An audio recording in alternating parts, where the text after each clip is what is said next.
And then last series, Warriors. Warriors, Nuggets.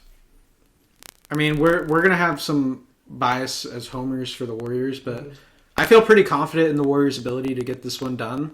As good as Jokic has been, and he would be my MVP pick for the season, but he just doesn't have enough around him. Like, if you just send the double at Jokic every time, and you force the other guys to beat you, like I don't know, or maybe you just let Jokic go for 40 every night, and you live with that, because I think he would rather pass the ball than score 40.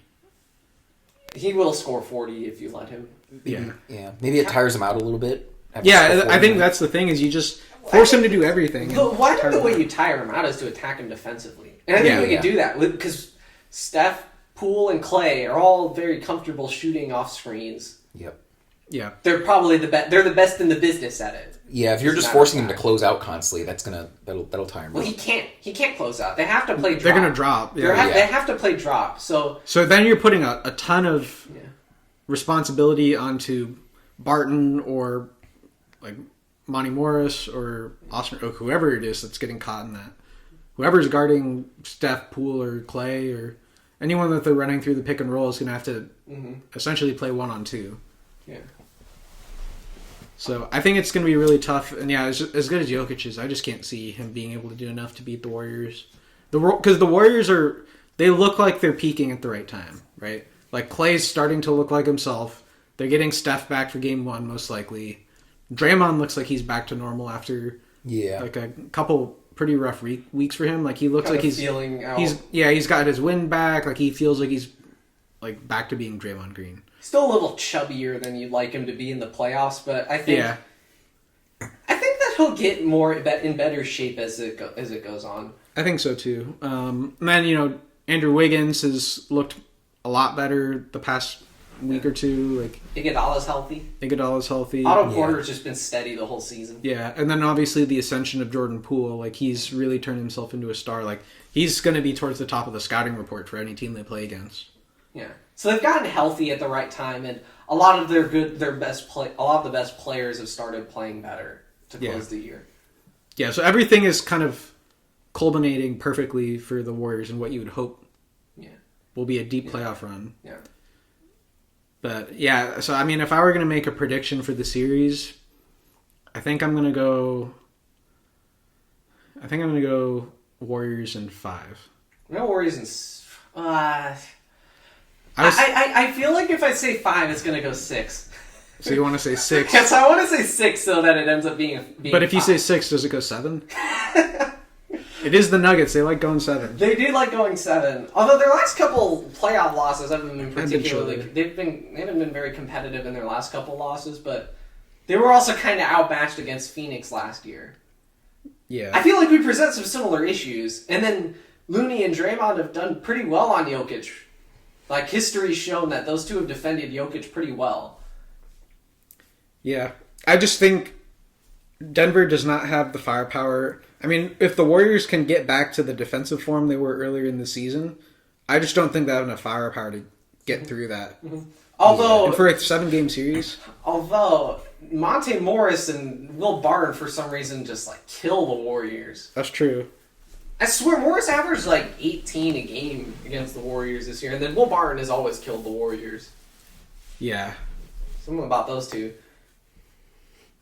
I'm assuming Aaron Gordon is probably going to be the one that's, he's going to need to hit shots for that. He's going to get left open, yeah. Yeah, because he's going to be the one that they're daring to shoot. When they help to double Jokic, it's going to be He's Aaron the one Gordon. they're leaving open. Yeah. But if Murray doesn't come, if Murray was healthy, I think this is much more interesting. If Denver's healthy, I do not want to see them in the playoffs. I wouldn't. I have them as a legit contender if they have. I'd be pretty scared if Denver had Murray and Porter, but it sounds like they won't. Yeah, I think the Warriors are actually fortunate that they're seeing Denver when they're depleted. Yeah. So, yeah, I don't know. Do you guys have anything else to say about the West? Not too much. I mean, the LA teams didn't make it, which, as a Bay Area fan, I think that's kind of refreshing for me. The Lakers imploded. The Warriors are rounding into form. I feel like the season's going. LeBron wants to team up with Steph now. Yep, everything's going as planned. Yeah. But yeah, I don't have too much else to say. I kind of want to jump into the East because that's where I think it's really spicy. Yeah, I feel like the West is like you kind of know who's going to win the series in this first round. Well, except for the Mavs and the Jazz. Yeah, that's a little up in the air. And really, that one's only a toss-up because one of the teams might not have their best player. Yeah. If Luka's there, they might win in 5, honestly. Yeah, they might. Yeah. I would probably say 6 for the Mavs, but I don't know. It's a real buzzkill that Luka potentially is going to miss extended time in the playoffs. I think he's going to come back. I think he's going to come back at some point, even if it may not be the best thing. I think so he's too. Going to come back. Yeah. All right, let's move on to the East. We want to start with just go in order 1-8 first. Sure. So first round we've got Miami and Atlanta. Atlanta was just in the conference final last year, so it feels weird that they're an 8 seed now. Yeah. No John Collins potential. I don't know. The injury sounded because I'm pretty sure he tore his plantar fascia. Yeah, probably, which is that's a pretty significant injury. So and they just lost Capella tonight too, and he also I think has a hand injury too, John Collins. Mm-hmm. So I'm not anticipating Collins playing in this series. Yeah, well, and Capella he looks like he hyperextended his knee tonight, or hopefully probably some sort of sprain. I'm guessing it's some sort of sprain, but I don't know how serious it is though. It could be like a grade 2 or 3 sprain, which I don't know. He's probably out for the playoffs. Yeah, he might be out of the. He could, at the very least, he's probably out of the first round though, because it looked like it bent the wrong way. Yeah, it was uncomfortable to watch, and ESPN made the show at like 10 times, so you could really see it in slow motion. Yeah, they really were milking a replay on that one. Yeah. Yeah, I mean, talk about insult or injury to insult, I guess, because he gets called for I guess they didn't call the flagrant. They almost did though. I feel like it should have been a flagrant, and he's the one that was worse for wear. Imagine if they did call the flagrant though. He gets called for a flagrant and he gets injured. Double whammy. Yeah. Yep. So yeah, for that series, I would probably favor Miami, but Atlanta has so much firepower, and I don't view Miami as a true contender. I think they're more of a pretender. So I think that's a long series. I might go 7 for that one. Yeah, I think what worries me a little bit for the Heat is that if this gets tight, I think Trey is the best closer in this. Like, he's the best player. Yeah. Especially like current Jimmy, because Jimmy's not the same. He's not as good as he used to be. Yeah, if it's bubble Jimmy, that's another story. But yeah. I mean, their most important offensive player is arguably Tyler Hero. Yeah. Who comes off the bench still for some reason. Yeah.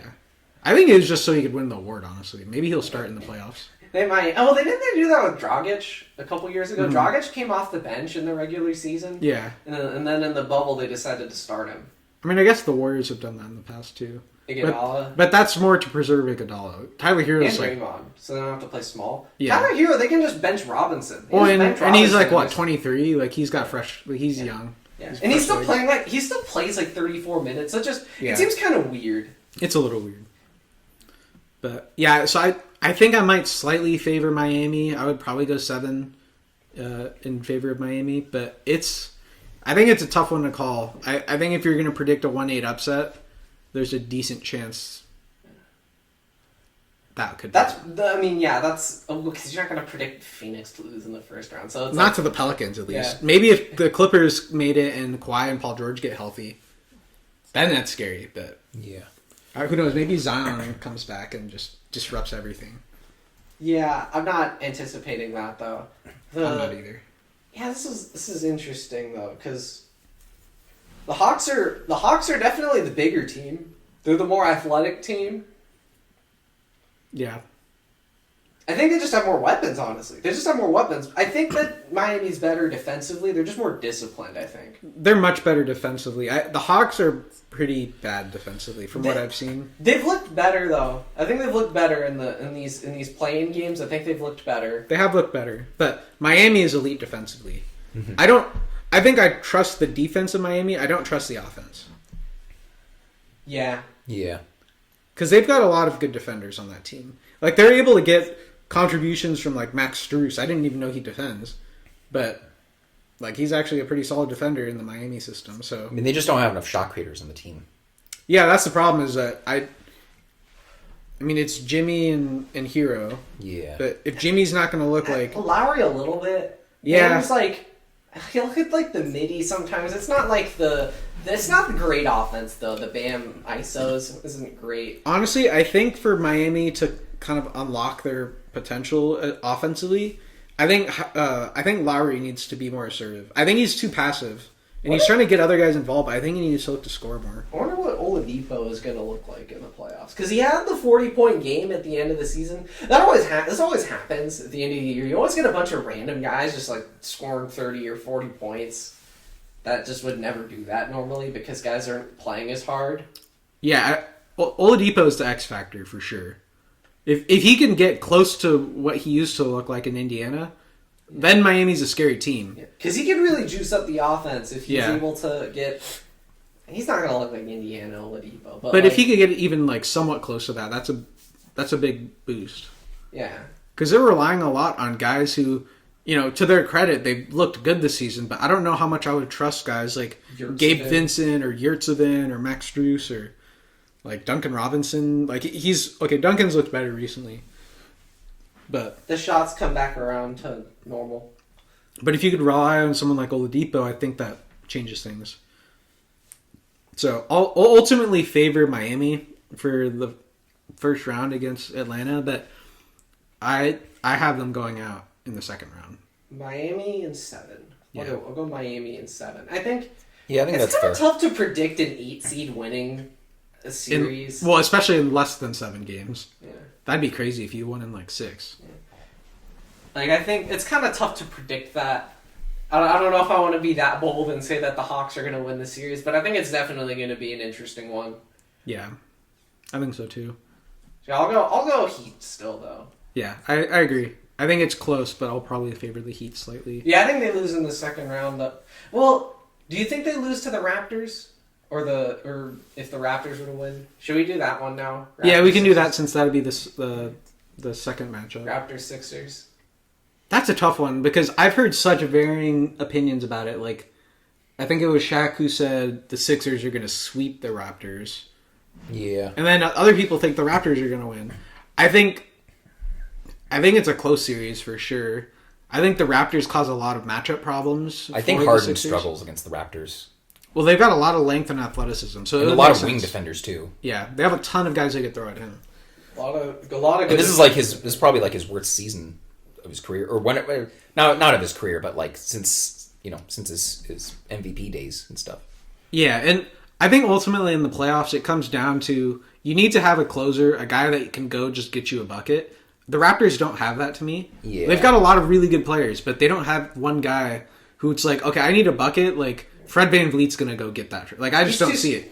Like the limiting factor with Fred is that he's 5'11". Yeah, or you look at Siakam can't really do it. Yeah, Siakam's not really like an ISO scorer. Other than his spin move, he doesn't have anything. He needs more of a runway. He's much more of a transition player, and then he's just not really a bucket getter.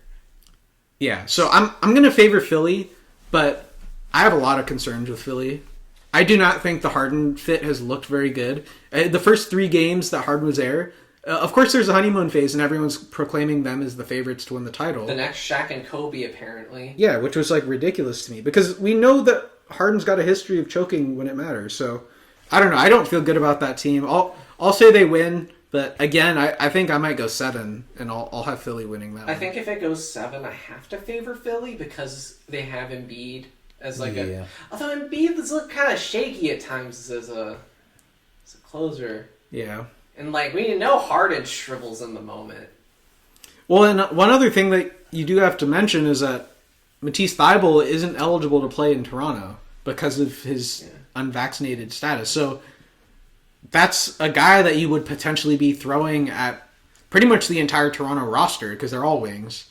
Yeah. So, I mean, that's a guy you could throw at, like, Gary Trent or Fred VanVleet. Like, he's by far your best perimeter defender. Who are you going to throw on all of Toronto's wings on the Philly roster? Yeah. They don't have anyone. Like, Tobias Harris, like, give me a break.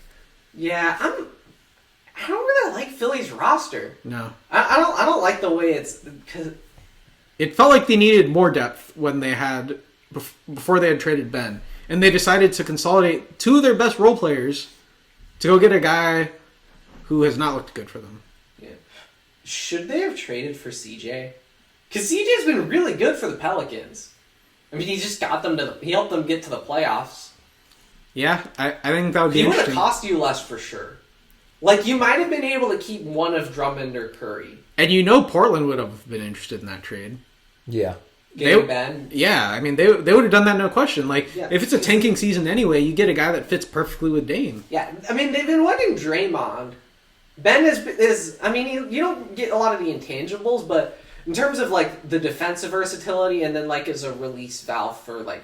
I mean, he's like a supercharged Draymond in some aspects. Yeah. Like, he's a 6'10 point guard, or 6'11 point guard. Yeah. Yeah. That can guard 1 through 5. Like, he's maybe the best perimeter defender in the league when he's playing. I mean, he's a defensive player of the year caliber player. Yeah. Yeah, I mean, that's interesting. I also think the other option was you flip Ben for depth.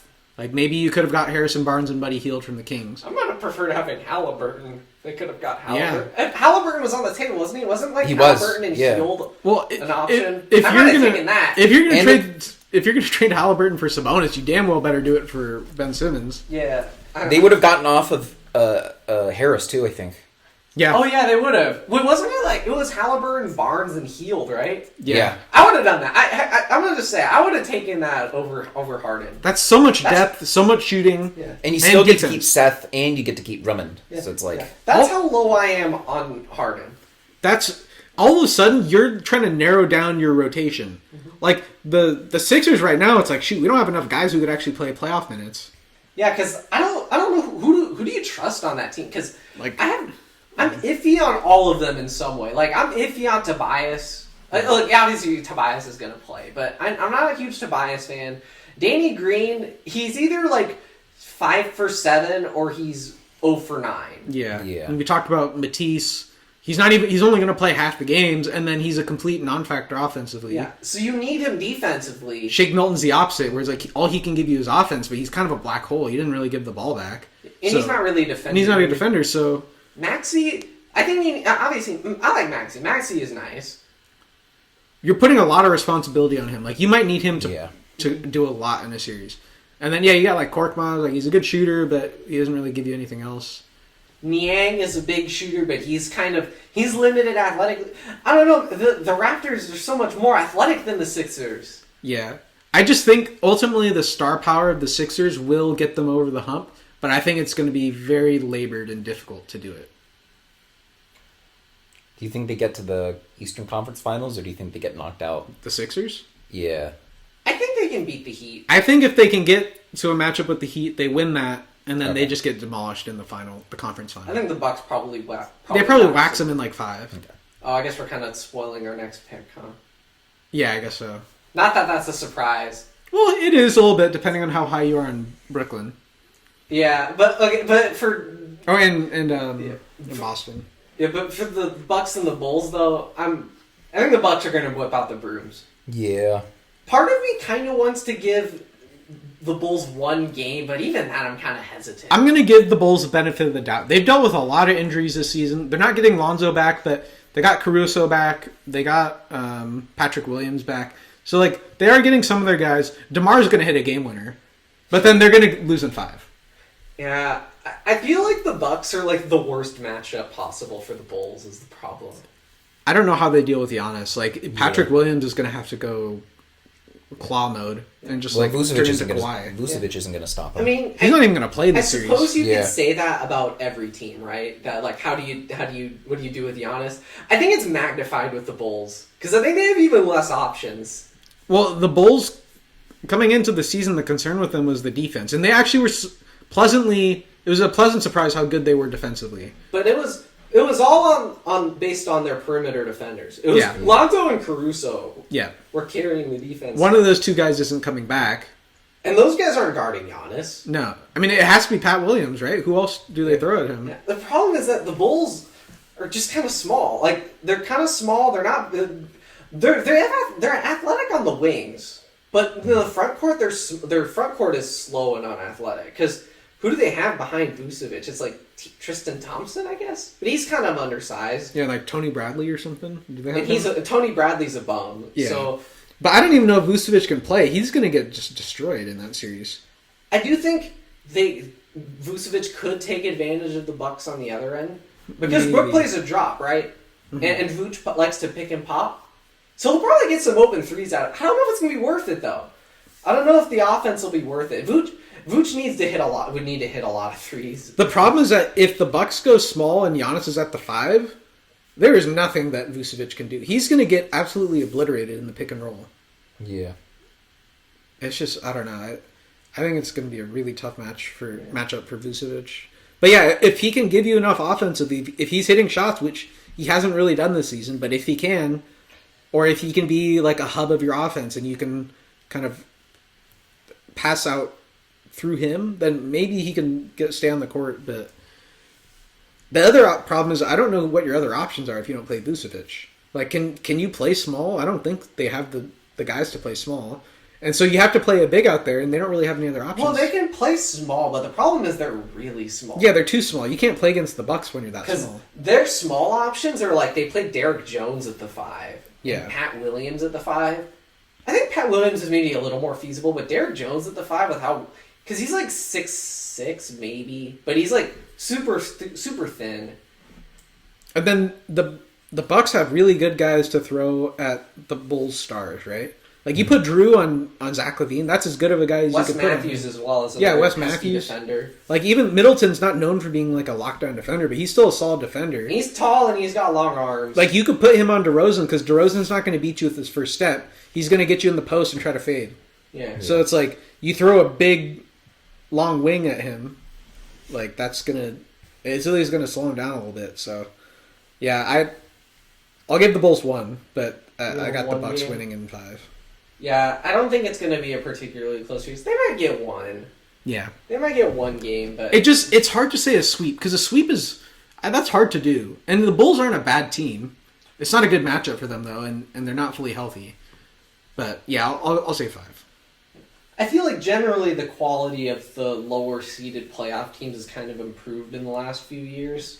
Yeah, it definitely has. It's getting to a point where there's more parity in the league. Yeah. Okay, so I think the last matchup we haven't talked about is probably the most interesting. The most interesting first round series? Because there's so much that could go on that could completely tilt the series. Well, Ben Simmons would be, I mean, that's like the ultimate X factor, right? Yeah. Because it sounds like he's not expecting, but hoping to come back sometime in the mid to late first round. So if he could come back in game 4 and he looks even remotely like Ben Simmons, that could change some things because now you have a guy that you can throw at Tatum or Brown. That's true. He does give them another defender. It sounds like Time Lord could come back midway through the series as well. Oh, really? According to, I think that was according to Woj. That's a little bit sketchy to me. I mean, he tore his meniscus. Yeah, but he had like the removed, I think. Okay. So I think that it was the shorter recovery time. Probably not good for his long-term health, but... Yeah, with how bouncy he is and how much he jumps, it could potentially... I mean, there's a lot of wear in his knees, but... Yeah. I guess he wanted to be back for a playoff run, so...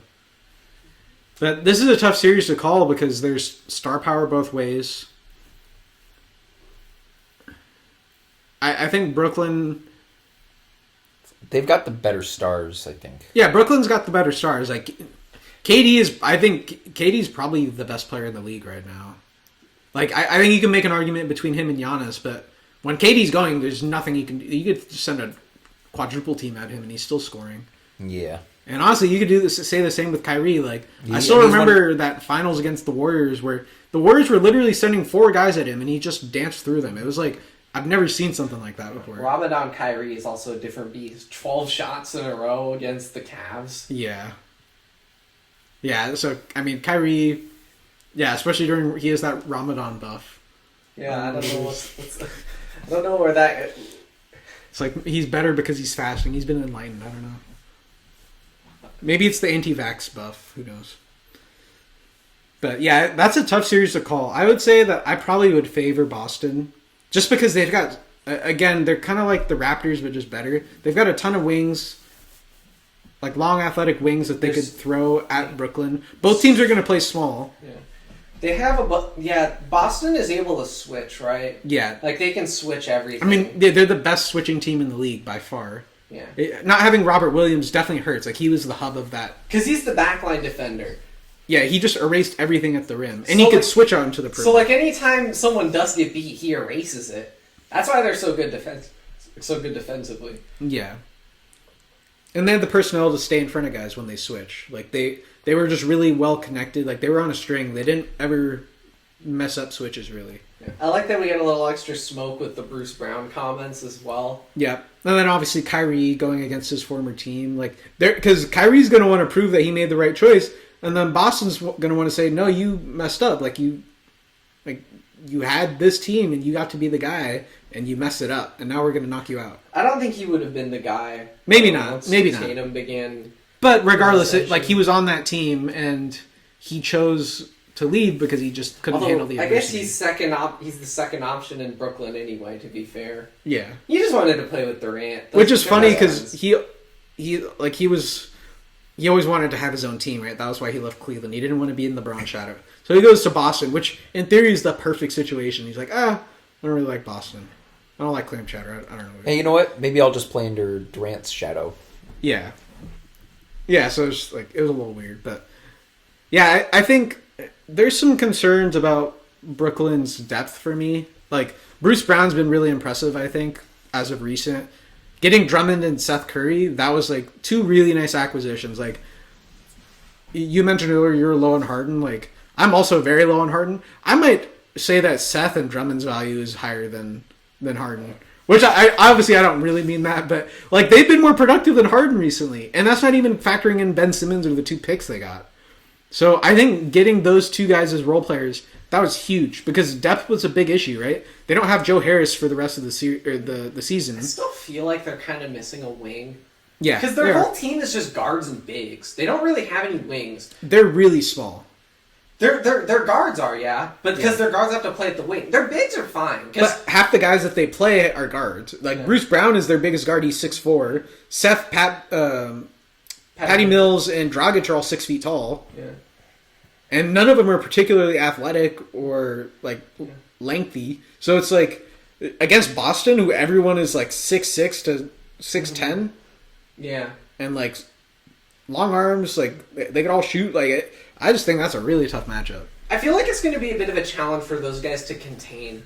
Because they do have size up front. Durant's 7 feet. Andre Drummond's obviously big. Mm-hmm. Nick Claxton is also like 6'10", and he's a good shot blocker. Yeah. You had Ben, too. That's another big forward. Yeah.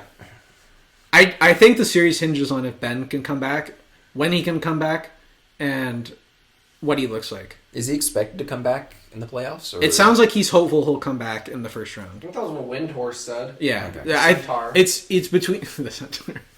Yeah, between game 4 and 6 is when they're targeting right now. Okay. But he hasn't played in an entire year. Yeah. And I think Ben is a good player, but that's just a lot to ask of anyone. To just hey, mid-series, especially, can you imagine if they're down 3-1? It's okay, Ben, come in and help us. Yep. That's a tough ask for any player who's missed that much time. Yeah.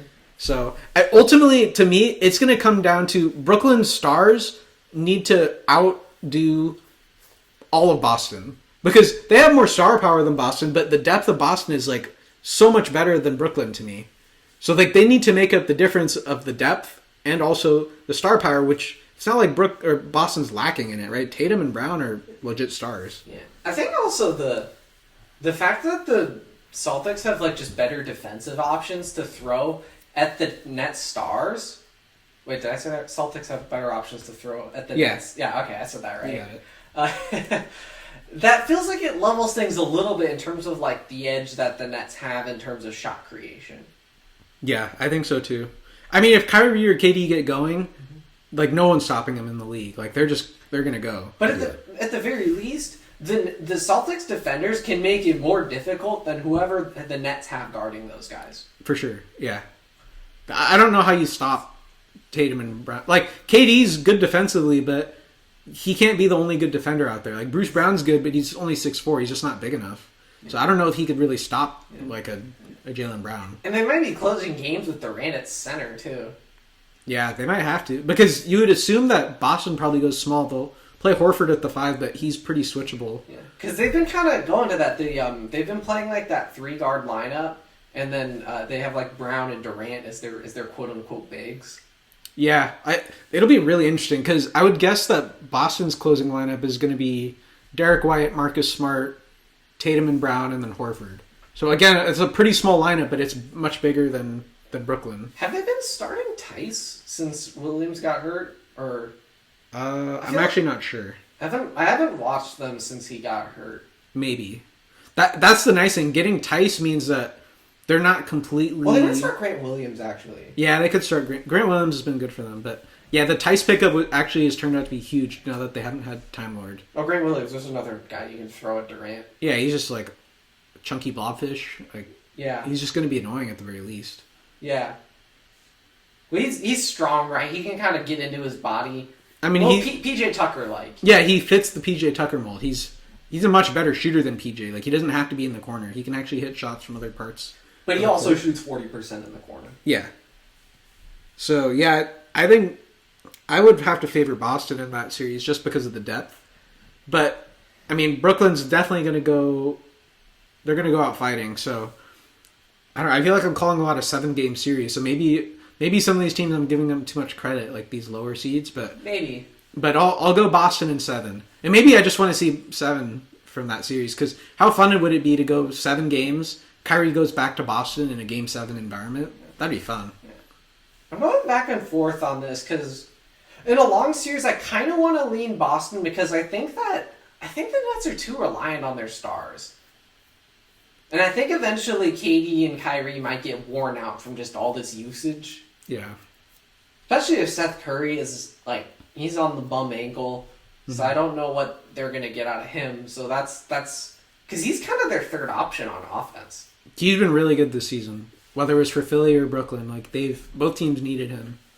Because then if Seth is not the same, then that means you got like Bruce Brown as the next guy offensively, and that's not. Or maybe it might have to be Patty Mills, just the shooting.